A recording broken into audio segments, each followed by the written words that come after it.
Di suatu hutan tinggallah seekor kura-kura. Ia dikenal sebagai kura-kura yang baik hati. Sehari-hari ia selalu menjaga dan merawat kebun sayurannya. Ia menanam sayuran bukan untuk dirinya sendiri melainkan untuk semua temannya yang berada di hutan.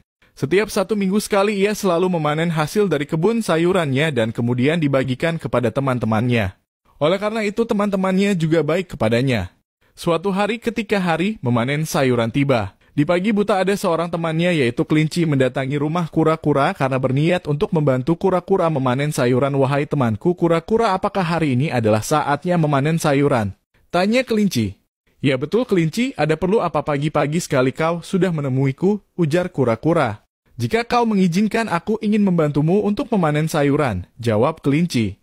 Ya, tentu saja temanku, kura-kura mengizinkan. Sementara kura-kura masuk ke dalam rumah untuk mengambil perlengkapan memanen, kelinci pun menunggu di luar dengan sabar.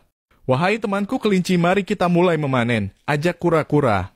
Baiklah temanku, sahut kelinci. Mereka berdua pun mulai memanen dan bekerja bersama-sama. Di tengah itu, lewatlah kancil dan monyet. Tapi mereka tidak menghampirinya. Tapi mereka berdua malah berbisik. Kancil, coba lihat si kelinci membantu kura-kura manen sayuran, ujar monyet. Ya, aku melihatnya padahal kelinci itu hanya pura-pura baik pada kura-kura, ujar kancil. Apa maksudmu pura-pura? Tanya monyet.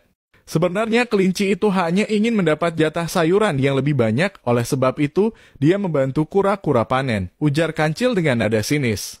Kancil dan monyet pun pergi menjauh dari rumah kura-kura.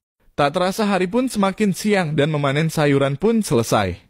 Setelah itu kura-kura memerintahkan kelinci untuk memberitahukan kepada semua temannya agar segera berkumpul di rumah sang kura-kura. Beberapa lama kemudian halaman rumah kura-kura pun telah dipenuhi oleh temannya yang mau mengantri mendapat sayuran. Namun kebanyakan dari mereka merasa heran karena tak seperti biasanya kura-kura dibantu oleh kelinci. Dan tak lama kemudian kura-kura membagikan sayurannya seperti biasa. Dan kelinci pun membantu kura-kura. Di tengah-tengah itu ada seorang teman yang bertanya, kelinci, tak biasanya kau membantu kura-kura? Ya, karena setiap kali panen tiba kura-kura selalu mengerjakannya sendirian, oleh sebab itu aku membantunya, jawab kelinci. Wah, kau baik sekali kelinci, sahut teman lainnya. Ya, karena itu sudah menjadi kewajiban kita untuk saling membantu teman, ujar kelinci. Tak terasa pembagian sayuran pun telah selesai. Namun kura-kura merasa aneh karena ia tak melihat kancil dan monyet berkumpul untuk mengambil sayuran. Kemudian kelinci melihat keduanya dan bertanya, hai kancil dan monyet, mengapa kalian tidak ikut berkumpul di rumah kura-kura? Untuk kami ke sana, bukannya jatah sayurannya pun sudah kau ambil semua, ujar monyet. Apa maksudmu monyet? Tanya kelinci heran.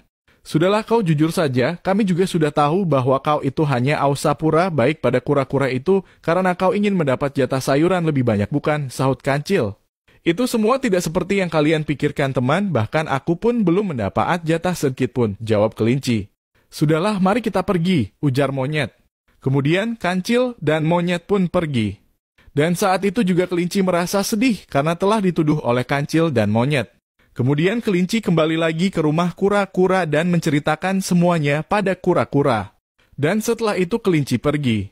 Beberapa minggu kemudian sejak peristiwa itu, setiap kali panen tiba kelinci tak lagi membantu kura-kura untuk memanen sayurannya. Karena ia merasa tidak nyaman atas tuduhan yang diungkapkan kancil dan monyet. Bahkan ketika kura-kura sendiri pun yang sengaja mengajaknya untuk memanen sayuran, kelinci tetap menolaknya. Suatu ketika kancil dan monyet berniat pergi ke suatu tempat. Di tengah perjalanan tiba-tiba mereka terperosok ke dalam lubang sedalam 2 meter. Dan ternyata itu adalah lubang yang sengaja dibuat oleh para pemburu yang ingin menjebak hewan apa saja yang ada di hutan. Mereka berdua pun kaget dan terus berteriak minta tolong. Kemudian kelinci lewat dan mendengar teriakan yang meminta tolong. Ia terus menyusuri dari mana asal suara itu muncul. Lalu ia melihat bahwa kancil dan monyetlah yang berteriak minta tolong.